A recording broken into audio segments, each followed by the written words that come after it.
உத்திரட்டாதி நட்சத்திரத்தில் பிறந்தவங்களுக்கு 2026ஆம் ஆண்டு எப்படிப்பட்ட பலன்கள் நடக்கும் அப்படிங்கிறத சுருக்கமாக பார்க்குறோம்.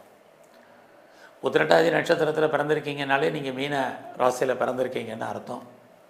ஆனால் நம்ம இங்கே ராசி பலன் பார்க்கல, நட்சத்திர பலன் மட்டும்தான் பார்க்குறோம். யாரெல்லாம் உத்திரட்டாதி நட்சத்திரத்தில் பிறந்திருக்கீங்களோ அவங்களுக்கு மட்டும் இந்த பலன் பொருந்தும். அப்படி பார்க்குற போது இந்த வருஷம் 2026 ஏதாவது மேஜரான கிரகங்கள் பயிற்சியாக இருக்கா அப்படின்னு பார்க்குறோம். அப்படி பார்க்குற போது ஜூன் மாதம் மட்டும் குரு பகவான் பயிற்சி ஆகிறார் மிதுன ராசியிலிருந்து இந்த வருஷம் கடக ராசிக்கு. இந்த வருஷம் கடைசியில் ராகு கேது பயிற்சி டிசம்பர் 1, 2ஆம் தேதி வாக்கில். அது வரைக்கும் ராகு பகவான் கும்பராசியில் இருக்கார், கேது பகவான் சிம்ம ராசியில் இருக்கார்.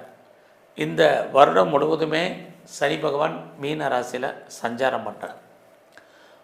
நீங்கள் ஏற்கனவே உத்திரட்டாதி நட்சத்திரத்தில் பிறந்தவங்க, உத்திரட்டாதி அப்படின்னாலே சனி பகவானுடைய நட்சத்திரத்தில் நீங்கள் பிறந்தவங்க. ஆக சனி பகவானுடைய ஆளுகையில் அனுகூலத்தில் அனுகிரகத்தில் பிறந்தவங்களுக்கு அந்த சனி பகவான் இந்த வருஷம் முழுவதும் மீன ராசியில் செஞ்சிருக்கிறார். ஆக இந்த 4 கிரகங்கள் இருக்கக்கூடிய இடம், இவங்க பார்க்கக்கூடிய பார்வை, சஞ்சாரம் பண்ணக்கூடிய நட்சத்திர சாரம், இது அத்தனையும் கணக்கில் எடுத்துக்கிட்டு தான் இந்த 2026 உங்களுக்கு எப்படி இருக்குன்னு பார்க்குறோம். முதல்ல ஒரு விஷயத்தை ஞாபகத்தில் வச்சுங்க. ஒரு கிரகம் உங்களுக்கு பல நன்மையை செஞ்சால் கூட ஒரு சில கெடு பலன்களையும் செய்ய தவறாது. அதே போல் ஏதாவது ஒரு கிரகம் உங்களுக்கு நன்மையை செஞ்சால் இன்னொரு கிரகம் ஏதோ ஒரு விதத்தில் உங்களுக்கு கெடு பலன்களை செய்வதற்கான வாய்ப்பு.